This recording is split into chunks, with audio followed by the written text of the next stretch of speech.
Rape versus मेरा rape की राजनीति करते हैं।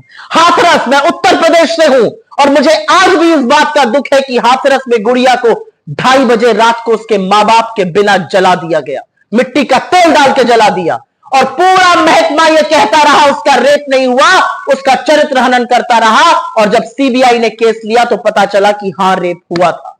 इसलिए यह देश बेटियों को सुरक्षित नहीं रख पा रहा है, क्योंकि जो सत्ता में लोग बैठे हैं उन्होंने अपनी आंखें मूंद ली हैं, उनको कोई फर्क नहीं पड़ता है, वो संरक्षण बेटियों के खिलाफ जो अपराधी हैं उनको देते हैं।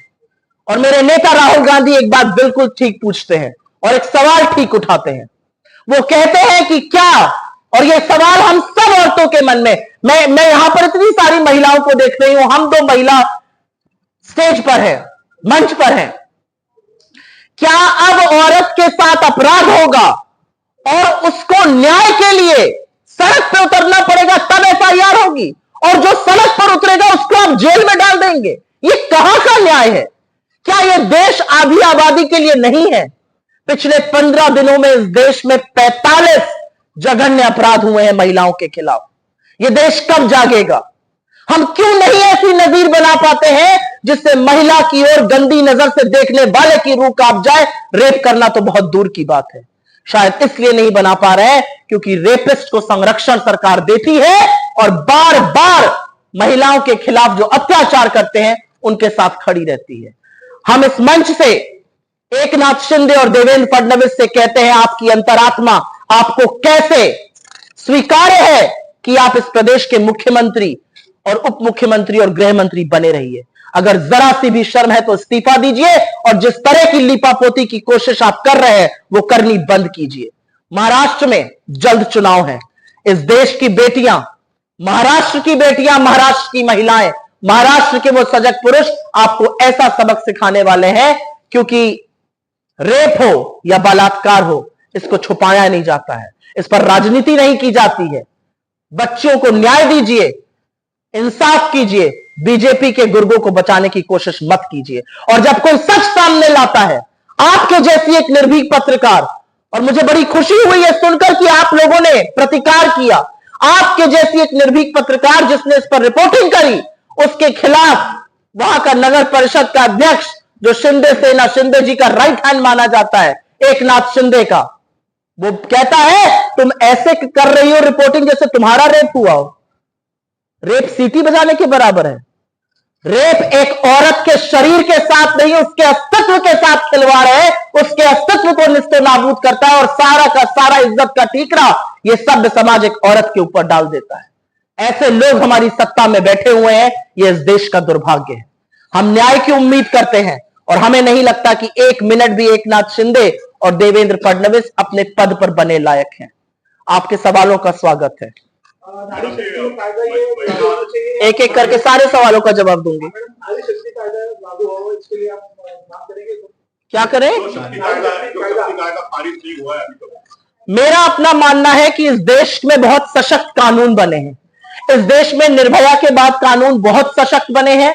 अगर उन्हीं कानूनों का पालन कर लिया जाए तो ये हरकतें नहीं होंगी। ये हरकतें इसलिए होती हैं क्योंकि ये जो दरिंदे हैं, ये जो हैवान हैं, इनको लगता है हम कुछ भी करके बच जाएंगे। इनको लगता है कि अजय मिश्र टेनी अगर मंत्री बना रह सकता है, ब्रजभूषण सिंह अगर सांसद बने रह सकते हैं, कुलदीप सिंह सेंगर इनका विधायक बना रह सकता है, इनकी आईटी सेल के लोग ये कर सकते हैं। प्रधानमंत्री मणिपुर की ओर देखते नहीं है जहां पर आदमखोरों की भीड़ ने 2 औरतों को नोच लिया, इसलिए लोग ऐसा करते हैं। अगर एग्जिस्टिंग लॉ को ही पालन कर ले तो बिल्कुल इस मामले की हम तह तक जा सकते हैं, ये मामला रुकेगा। लेकिन अगर कोई कानून नया बनाया जाना है, अगर कोई कानून को और सशक्त करना है, तो हम उसका साथ देंगे, उसका स्वागत करते हैं, क्योंकि महिलाओं के खिलाफ जो हो रहा है वो एक सभ्य समाज में नहीं हो सकता है। मैडम, कांग्रेस ये आज का क्वेश्चन मैं आपके पास। राष्ट्रपति मैडम भी एक महिला ही है और अभी तक उसके साइन नहीं कर रही, इसलिए वो पारित नहीं हो रहे। इसके बारे में क्या कहें? मैं माननीय राष्ट्रपति पर कोई टिप्पणी नहीं करना चाहती हूं, लेकिन मैं ये बिल्कुल कहना चाहती हूं कि जिस तरह से बीजेपी बदलापुर पर सांप सूंघ गया है, महिला मंत्री को सांप सूंघ गया है, एनसीडब्ल्यू को सांप सूंघ गया है, और जिस तरह से बार बार महिलाओं के मामले पर बीजेपी के नेता नहीं बोलते हैं। अगर वो उनके शासित राज्यों में होता है, ये छोड़ना पड़ेगा। ये इसलिए छोड़ना पड़ेगा क्योंकि रेप तेरा रेप वर्सेस मेरा रेप, मेरा राज्य वर्सेस तेरा राज्य नहीं है। महाराष्ट्र की बेटी भी उतनी ही देश की बेटी है जितनी कश्मीर की है, जितनी मध्य प्रदेश की है, जितनी बिहार की है, जितनी कर्नाटक की है, जितनी असम की है और जितनी बंगाल की है। ये एटीट्यूड छोड़ना पड़ेगा जी। कांग्रेस पार्टी के मुद्दे को लेकर किस तरह से महाराष्ट्र स्टेट में अभी आज के दिन मेरी तमाम महिला सहयोगी, जिसमें महिला कांग्रेस की अध्यक्ष हैं, हमारी तमाम प्रवक्ताएं हैं, हमारी लीगल सेल के लोग हैं, तमाम महिला मेरी सहयोगी महाराष्ट्र भर में इस पर प्रेस वार्ता कर रहे हैं। महाराष्ट्र कांग्रेस ने जबरदस्त प्रदर्शन किया है इस पे बदलापुर में, और कल 24 तारीख को महाराष्ट्र बंद का जो आह्वान है, हम उसमें पूरी तरह से साथ में हैं।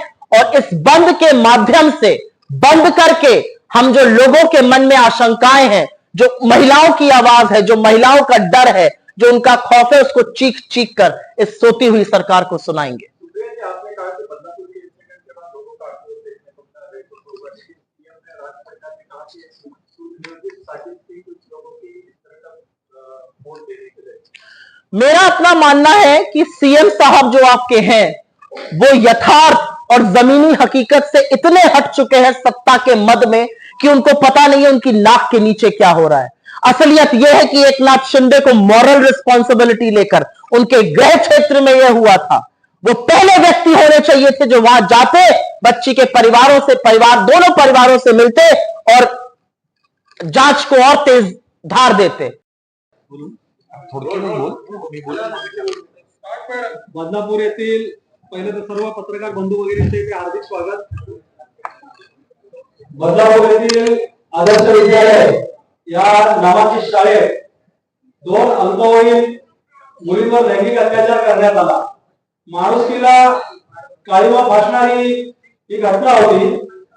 राज्यात कायदा व सुव्यवस्था शिल्लक नसून शाळेमध्ये जाणाऱ्या लहान मुली सुद्धा त्या ठिकाणी सुरक्षित नाहीयेत।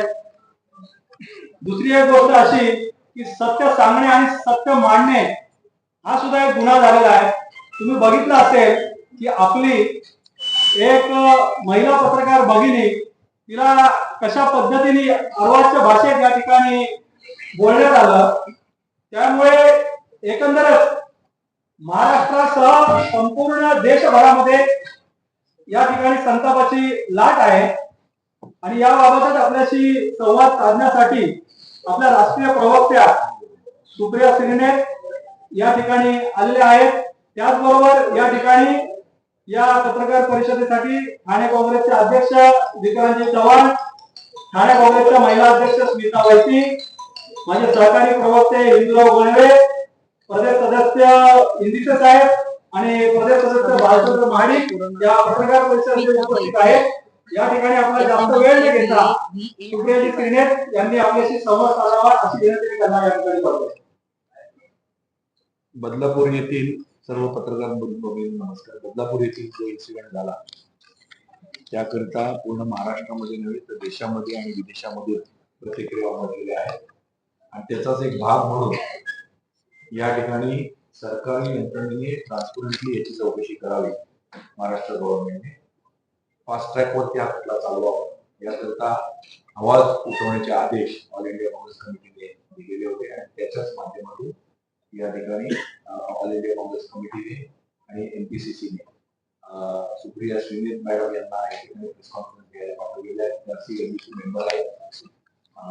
त्या या ठिकाणी तुम्हाला संबोधित करतील। आमच्या राष्ट्रीय प्रवक्त्या आहेत, त्यांना मी विनंती करतो की या विषयावरती त्यांनी आपल्याशी संवाद साधावा। बहुत धन्यवाद। मंच पर बैठे हुए ठाणे के डिस्ट्रिक्ट कांग्रेस के प्रेसिडेंट विक्रांत चव्हाण जी, मेरे सारे सम्मानित कोलीग्स और पत्रकार बंधुओं, आप सबको मेरा नमस्कार। मुझे ये कहते हुए बहुत दुख हो रहा है कि ठाणे आकर जिस विषय पर मैं प्रेस वार्ता कर रही हूं वो मेरे लिए व्यक्तिगत दुख का विषय है। मेरे लिए महाराष्ट्र की धरती सावित्रीबाई फुले की धरती है। ये वो धरती है जिसने इस देश की महिलाओं के सशक्तिकरण के लिए, उनके हक के लिए, उनकी शिक्षा के लिए, उनके सामर्थ्य के लिए इस देश को दिशा दिखाई, इस देश में एक लौ जगाई। और उस धरती पर मैं बच्चियों के साथ स्कूल में जो हो रहा है और सरकार जिस लीपापोती में लगी है उस पर आकर प्रेस वार्ता करने को मजबूर हूं, इस बात का मुझे दुख है। मुझे दुख है इस बात का कि महाराष्ट्र, जहां पर स्त्रियों ने, नारियों ने, चाहे वो आजादी का आंदोलन हो या उसके बाद एक सशक्त भूमिका निभाई है, आज वहां पर महिला के हक की, महिला के सच बोलने की ताकत का दमन किया जा रहा है।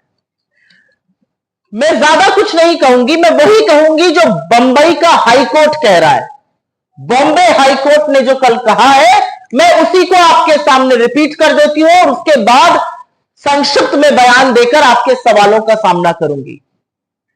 बॉम्बे हाईकोर्ट ने कहा 13 तारीख को 2 नाबालिग बच्चियों के साथ स्कूल में यौन शोषण होता है।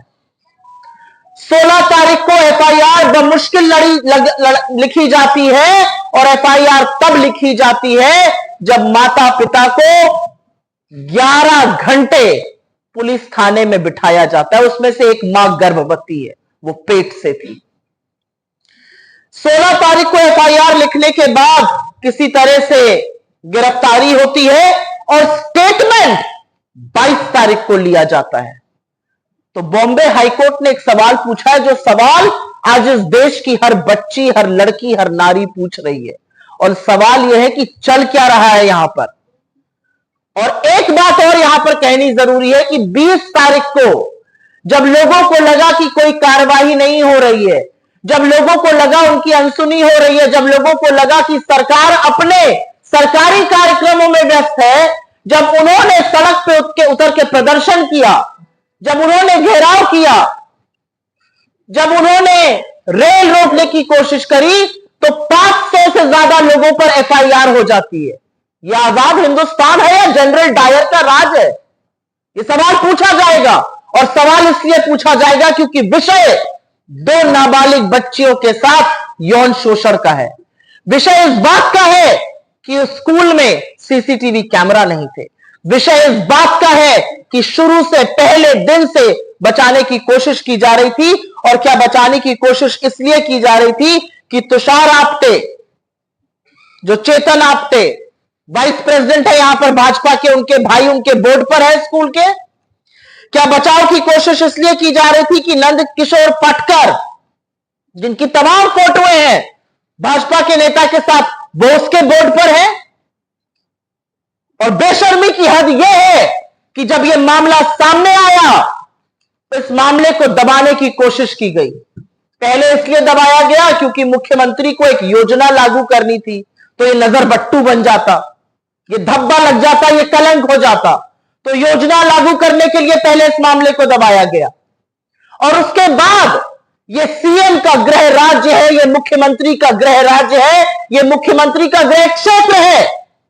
15 तारीख को वो थाने में रहते हैं और उसके बाद वो बेटियों से मिलने की साथ नहीं लेते हैं। वो परिवार